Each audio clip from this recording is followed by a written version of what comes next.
What's up, geeks and gamers? My name is Draymond, and welcome to Thorium Gaming. We're back with episode 15, A Light of the Asur. Our attempts to stabilize the Great Vortex and save the world. Playing, of course, as the High Elves. Still no new word on the Tomb Kings expansion, but I am kinda stoked for it.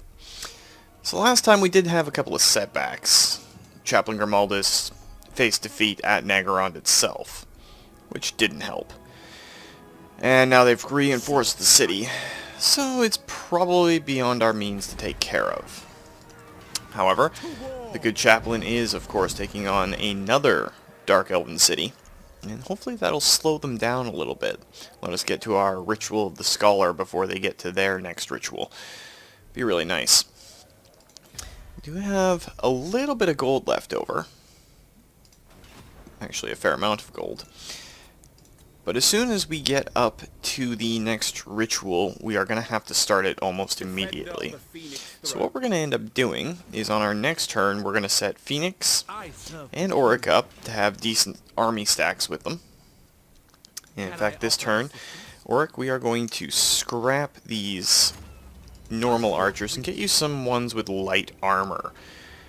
They're just all around better. And while we're at it, we'll give you some sword masters. Doesn't hurt.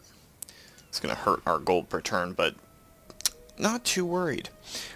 We're going to have to eventually defend all of this against another Chaos invasion, which is going to suck.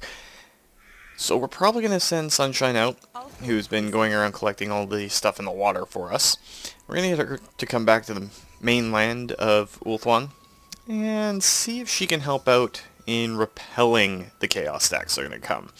Last time there was 6, I believe. 5 or 6 anyway, and the Dark Elves sent an intervention for us, and it hurt. We only have 1 turn left on Heavy Ithilmar armor, so our Silver Helms and Dragon Princes, and Swordmasters and White Lions and Phoenix Guard are all going to get tougher next turn. So let's see what the other nations decide to do for their actions this turn. Hopefully they don't come up and try and fight us with the good chaplain. We might have to withdraw from that if they do.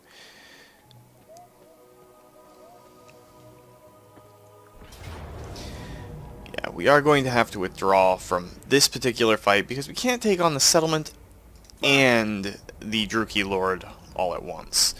But this will put us at a range of the settlement, so if they continue that fight, we'll be good. But it doesn't look like they're going to.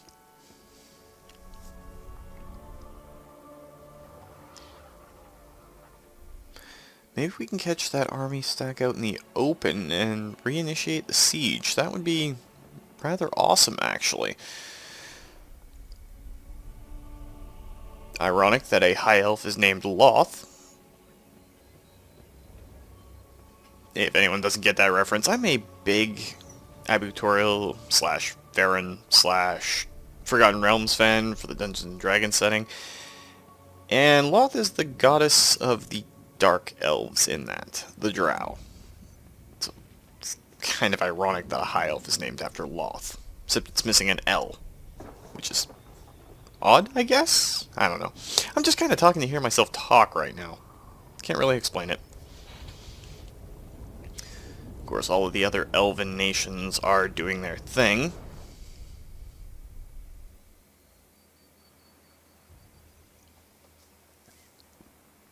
Kind of curious as to what Yvres is going to do up north. I guess they're just trying to stabilize themselves. We are, of course, going to try and confederate with Avalorn. Give us a decent-sized army stack for the Avalornian army. And it wouldn't hurt to have their cities. We are trying to collect some more wave fragments, and every city you get gives you at least 1 per turn. So, not a bad idea to do. And the pirates are, of course, still sailing up and down the coast. They're at war with Yvres again. It's kind of become a trope, almost, for them to be fighting each other. It's actually the first large-ish army stack we've seen for the Mung. Does put us in kind of a quandary. I do want to take Grond eventually, and my own army stack is headed towards Vol's Anvil to try and get it, because it gives us a lot more way fragments per turn.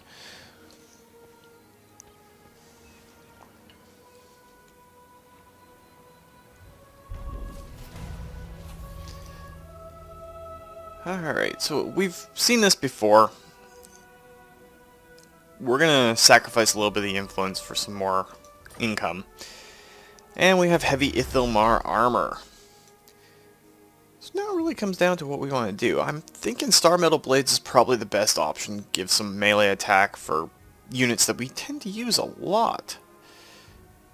That said though, we do have access to Awakening the Old Ones, and it's only a 2-turn technology, so we're going to do that first.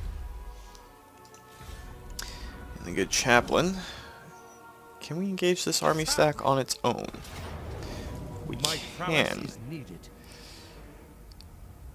It's a lot of stuff to fight. We have lost a lot of our archer count, but we have some Lothern Sea Guard. The only thing that worries me in here is these Reaper Bolt Throwers. So we're actually not going to do that. The last time we tried to take on something that looked like an obvious win, it did not end well for us.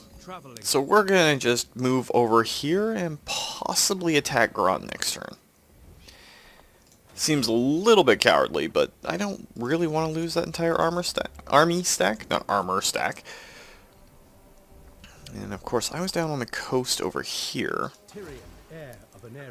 And we're not going after the Twisted Glade, we are actually going after Vol's Anvil.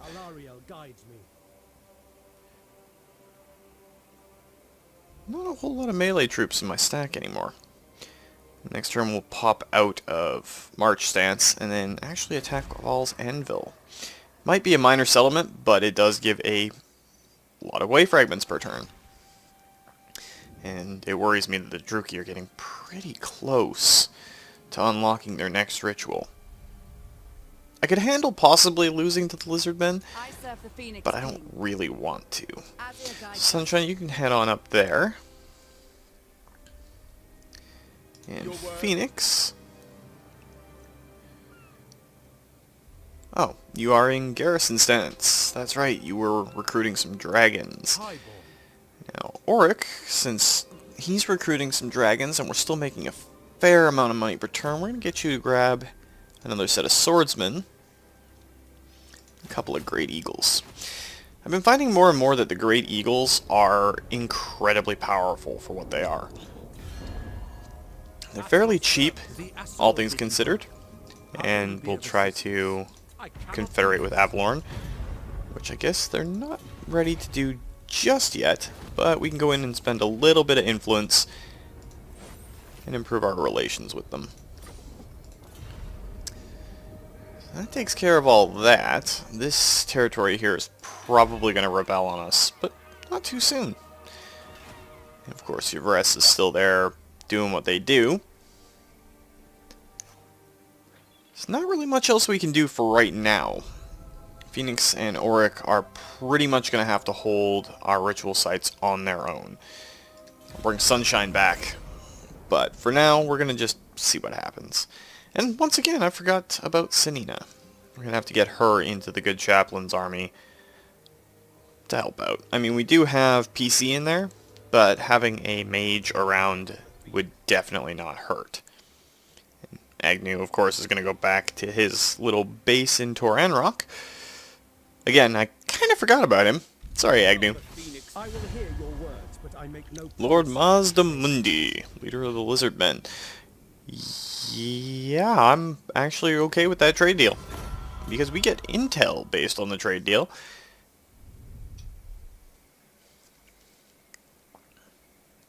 This could be a decent fight.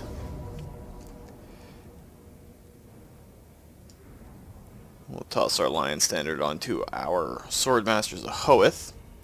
So they have a lot of Black Ark Corsairs, some Dark Riders. The Reaper Bolt Thrower worries me a little bit, but we do have 2 Eagle Claws of our own. So let's get into it, see what happens. We cannot retreat because of the stance we're in, which could mean the end of this stack altogether. Don't really like that. Only thing that worries me about this one is their Dark Riders with repeater crossbows. They're a bit of a pain. But if we can find a nice hill, which is actually on their side of the field, we can set up to do a little bit of damage. So we're going to actually use the terrain to our advantage here. We'll send the dragon over there. Group up our bolt throwers and set them back over here. Should give them a fairly decent line of fire.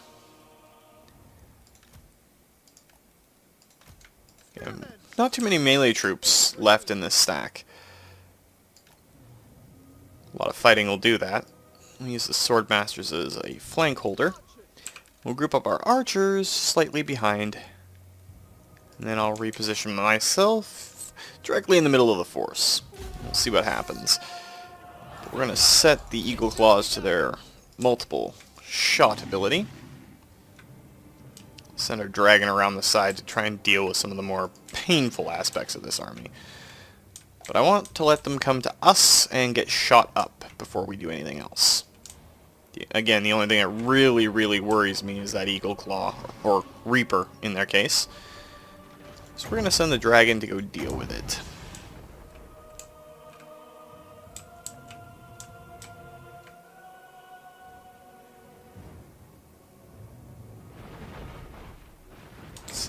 Attacking our sword masters.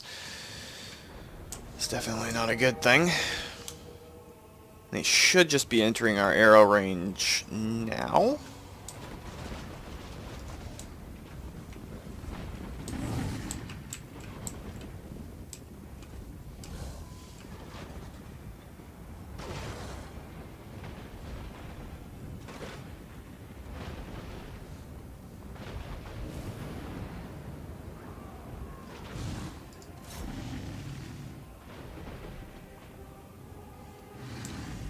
It's a little bit of the risk to our dragon, but not essentially fatal. If he starts getting shot up, and he is actually really getting shot up, let's pull him back until he can breathe again.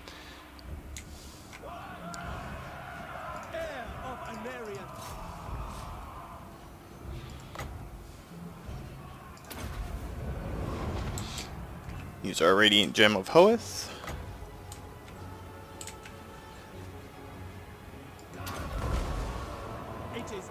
And Sunfang's ability, which will hurt them a significant amount before anything else happens. Let's retarget our Eagle Claw onto those repeater Dark Riders. It's their cavalry that's going to cause us a lot of issues.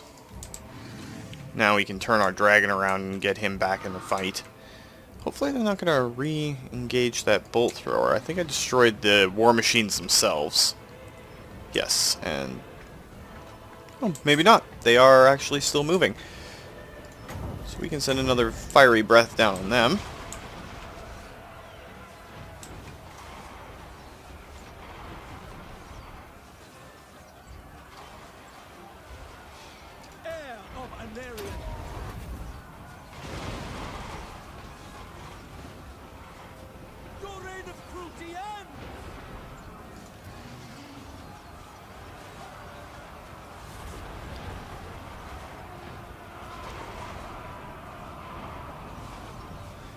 And now we're going to have the dragon charge into their dark shards with shields from the rear. And that would be their sorceress causing a lot of problems for our archers. I'm really hoping this isn't the end of my own army stack. We've already had one major setback this last couple of turns, so it'd be really bad if I ended up losing this one and getting hurt for a while, especially since there's a dragon in this army.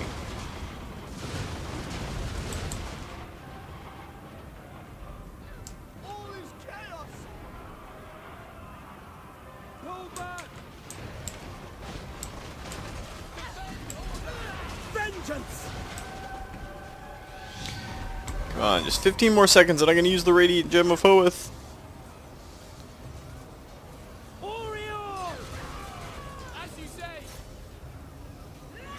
Defender of Ulf-1.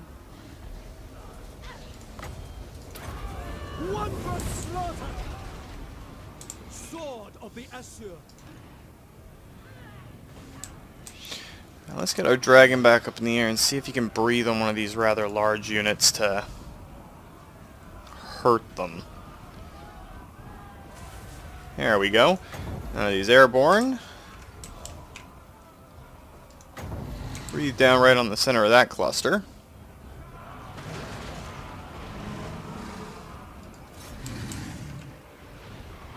Archers! Attack! Setting for! Servant of light. Happy to serve. Alright, let's reset the eagle claws to shoot into the enemy dark shards. Broken their front line, which doesn't hurt. Think we're gonna have to spend a turn or two after this, though,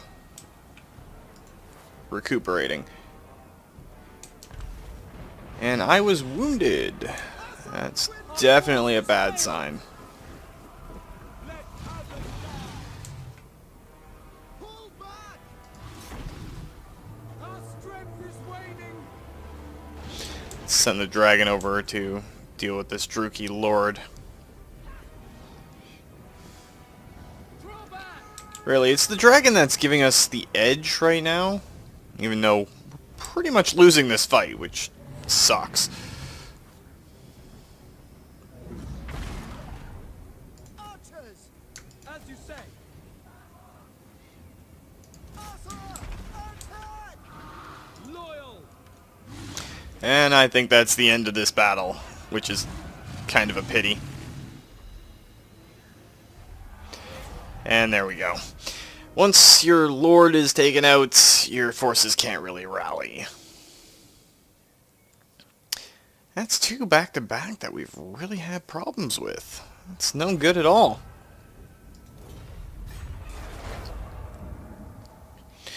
So I'll be wounded for a couple of turns, but that'll give me a chance to rebuild while we work towards our next ritual.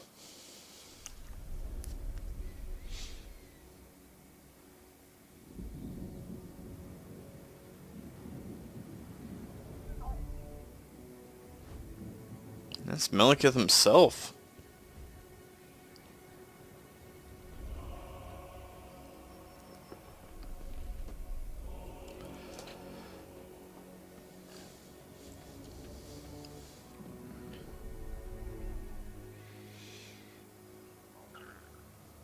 Definitely a good idea to be aggressive early on in the campaign. Then you might not be suffering the same problems we're suffering right now. I have no idea how this is going to end up. But one way or another, we are going to fight it out to the end.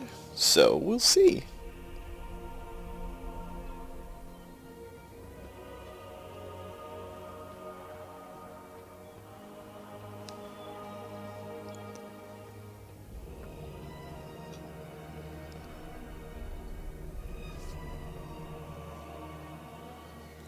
Now, if the other elven nations would deign to help us, that would probably be good.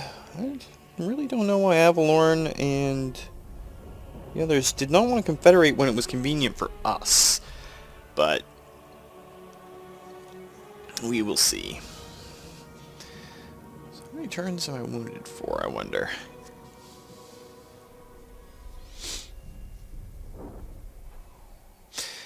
Yvres is pretty much the only one of the elven nations right now that I don't want to confederate with immediately. That would put us severely in the negatives as far as troops go.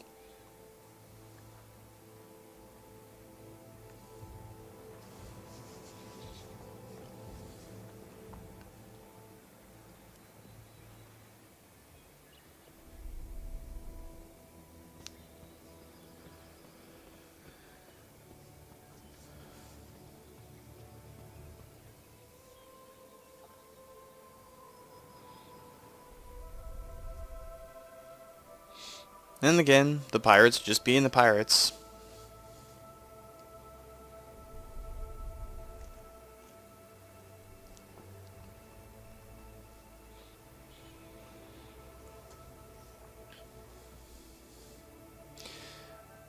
Still have no idea what their overall plan is. And I know I say that every turn, but at least with the Druki, I can understand where they're going, kind of. Same with the lizards, but the Pirates of Sartosa are a little out there.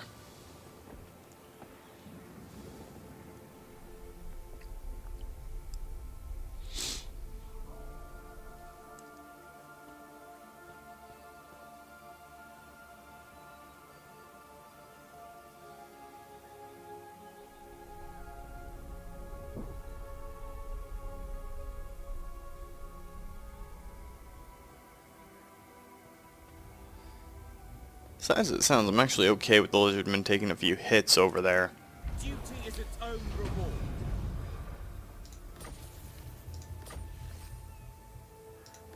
And Dave gained a bard. What is the garrison at Grond looking like? Some marauders, some marauder horsemen, and some warhounds.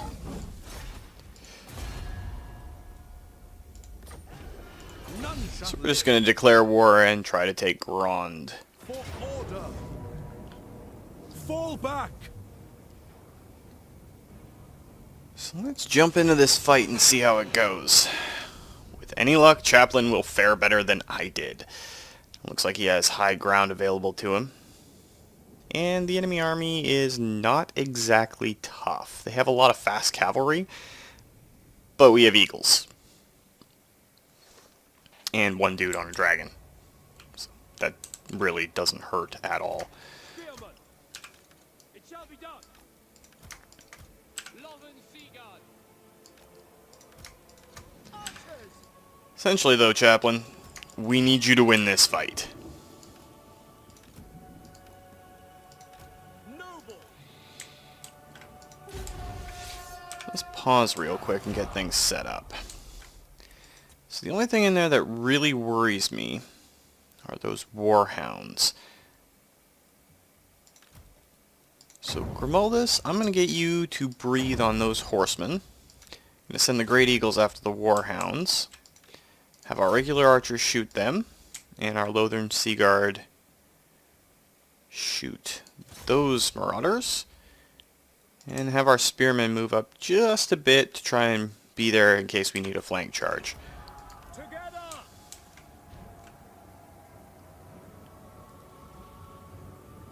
Ever loyal. Scratch that, we're going to send our Great Eagles after those axe throwers, since they're right there.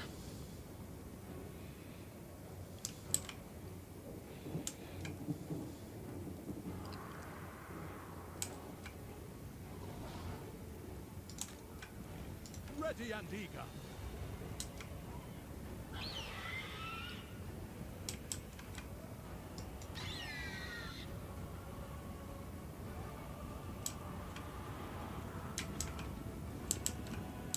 It shall be done. For the king! Essentially, at this point, I'm trying to do everything in my power not to lose my heroes and to win this fight evenly. Thorium.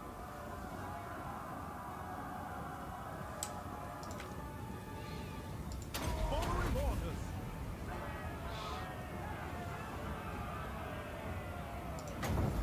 Immediately. Noble. It is done. Away. Asur Prince. Right away. Guess we can summon the Great Eagles back for now.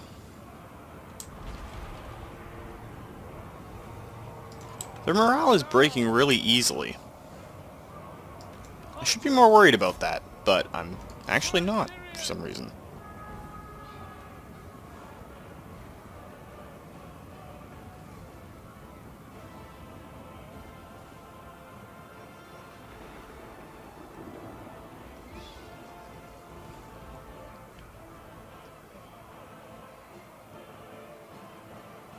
For all flags.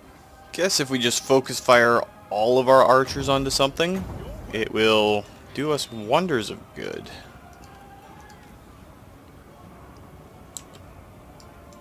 Loven Seaguard.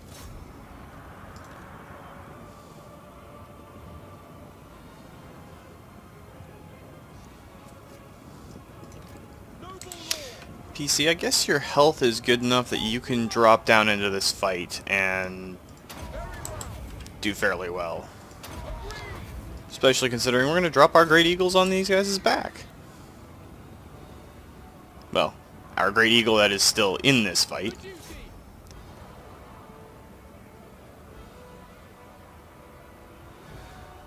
Maybe I overestimated what was coming at us, because the Marauder's morale is breaking really easily.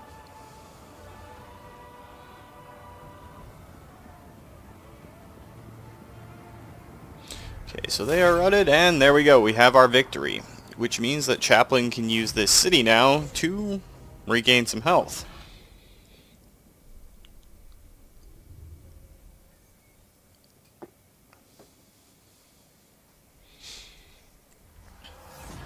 Ulfuan triumphant. It is ours now. We'll occupy the city. And he became a good attacker, which definitely doesn't hurt.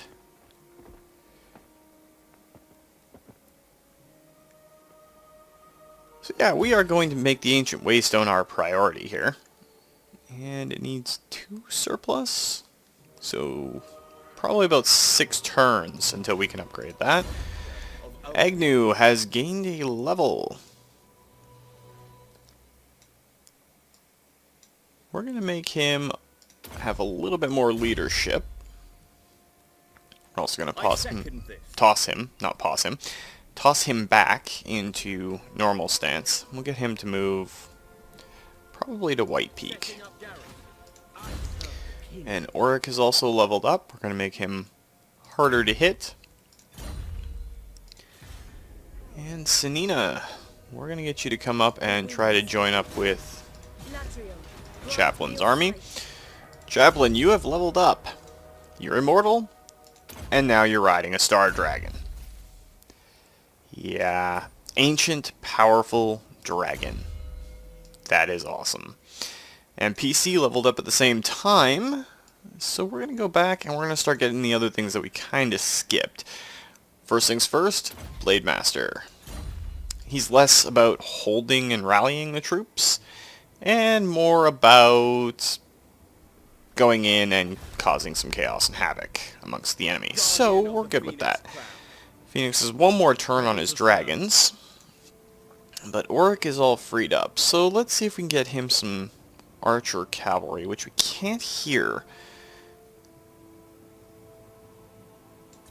But we can get a couple of Tyrannoc chariots, which won't hurt. We'll toss a Frostheart Phoenix in there too. Prince of Ulfuan. And then Sunshine, you're somewhere out at sea still. Princess of the Asur. That's not unusual for you.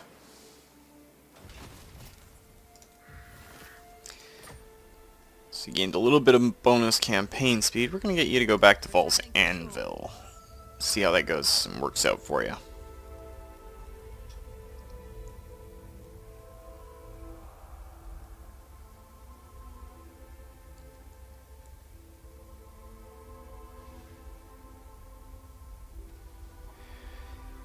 Huh.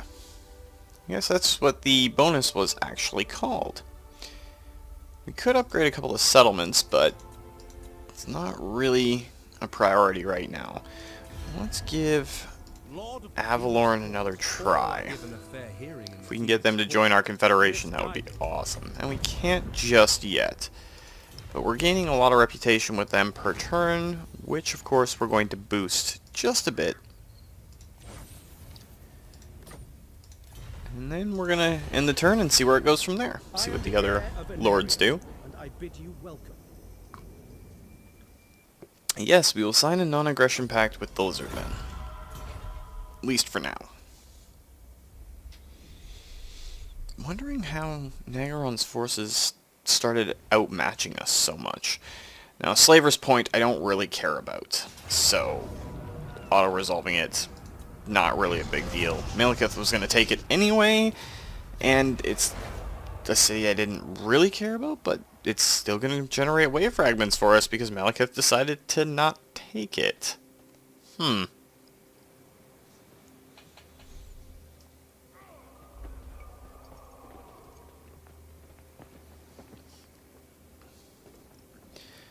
And she damaged the walls of Grond, but I don't really remember there being walls at Grond.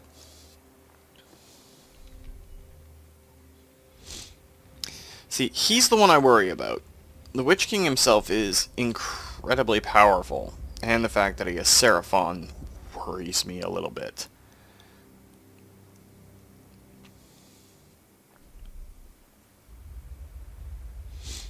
Granted, the Chaos incursion in the northeastern reaches of Naggarond, and my stupid chair is squeaking still, that's probably because they confederated with the Cult of Pleasure and had Marathi around. She spreads chaos corruption wherever she goes, so there is that.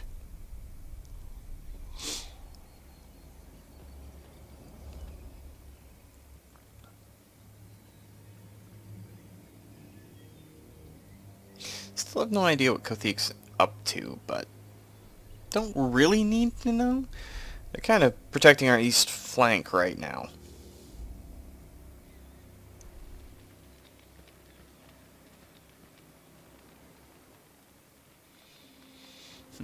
A Loth and a Varun.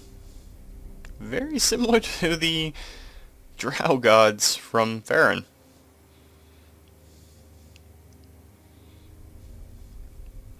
And remind me, guys, don't mess with Yavresian heroes, because that group has sunk entire fleets for the Pirates of Sartosa several times now.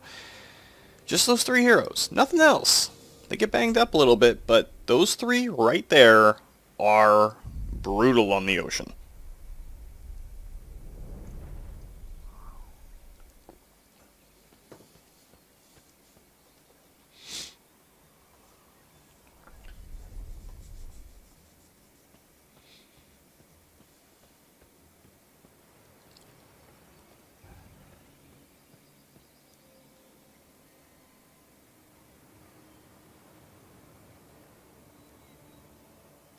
I am the defender of Ulthuan.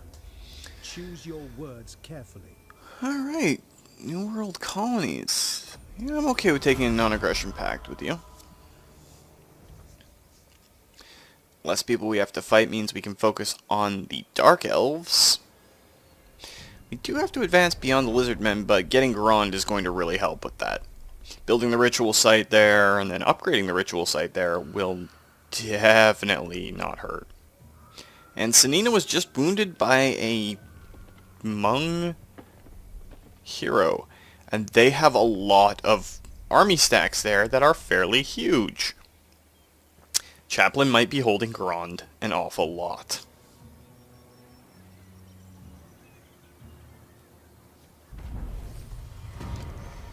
Alright, so Phoenix gained Recruiter. Yeah, we knew about the sacking out there. And there we go. Upkeep is reduced for dragons, and their recruitment cost is reduced as well. Definitely does not hurt. So for the next technology, we're going to grab our Star Metal Blades.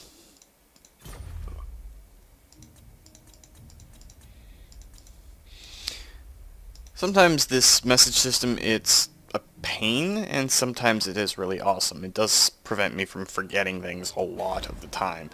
The city is rank with corruption. Other times, not so much. So, Chaplain, let's grab you a few sets of Illyrian archers. You lost a lot of your mobility when it came to the Great Eagles. Actually, let's scratch that. Let's make 2 archers and 1 set of Reavers. Reavers aren't exactly great, but they'll help us deal with Norse hordemen. Wonder if we can actually get a peace treaty from them now that we've taken the city that we want. It would definitely not put us in a bad situation. You seek a pact with Norscan tribe? No. Now they're going to reject that. It was worth a shot, though. But while we're doing diplomacy, let's see if Avalorn will actually confederate with us. And no, they won't. Not yet. Down here we've got Phoenix with a couple of dragons.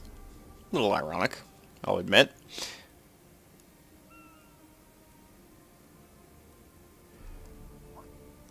Let's grab This is one of the calls I always hate between Swordmasters and White Lions. White Lions appear for all intents and purposes to be weaker, but Forest Strider and the Lion Cloak really help. The Swordmasters of Hoeth are just good against archers. You don't face too many of those when you're dealing with chaos. You have the mobility, you have the artillery, you have the monsters, some archers, a lot of spearmen. So yeah, it's time to get some specialist infantry in there. Let's grab a couple of units of Swordmasters of Hoeth. And we can actually upgrade Lothern. And we're going to do that because that allows us to upgrade to a Sanctuary of Azuran and get ourselves Phoenix Guard. Phoenix Guard are awesome. Like, just straight up awesome.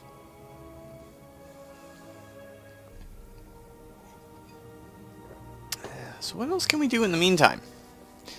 There's not too many things left that I really want to do right now. We should probably bring Sunshine back in. Maybe get her a few more Lothern Sea Guard.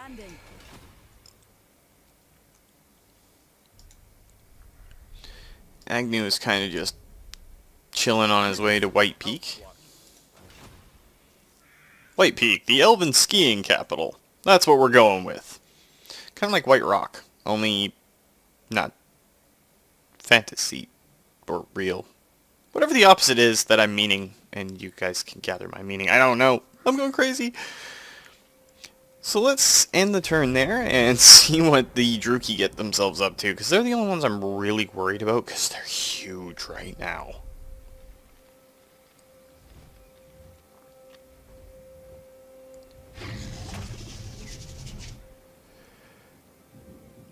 It's a lot of Corsairs.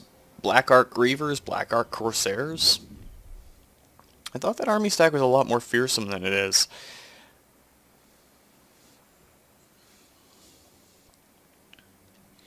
But if they're content to waste troops just sieging those places to sack them, I'm okay with that. Keeps them away from Grond. And we could get 30 way fragments by capturing one of the Nagari's cities, Druki cities, but I doubt that's going to happen now. We were going after Zval's Anvil until I kinda lost the fight.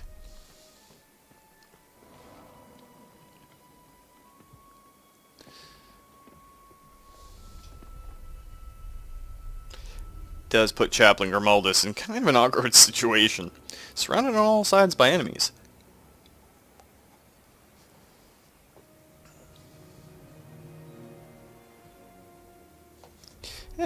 Chaplain's the kind of guy, though. Knowing him, he'd say, "Oh, we're not surrounded, we're just able to attack in every direction." It's really hard to break that guy's spirit. I mean, yeah, sure, life can wear you down, but it never seems to faze this guy.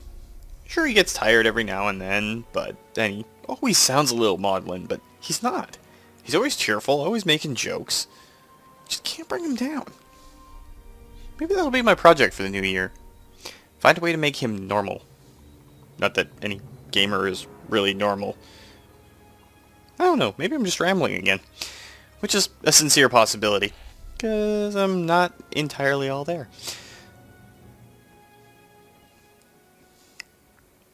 Yeah, I don't know what it is last week, but I've been really energetic and a little scatterbrained.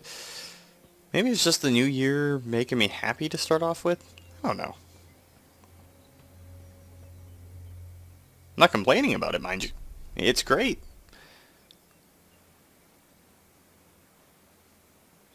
On an off note, though, even though Lauren's GoFundMe campaign has met its goal and everything, the links on the Wednesday video for this week are still viable and up there.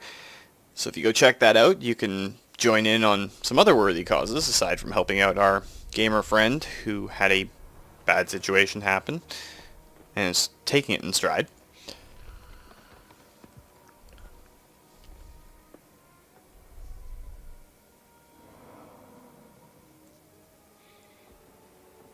I do wish her the best, though.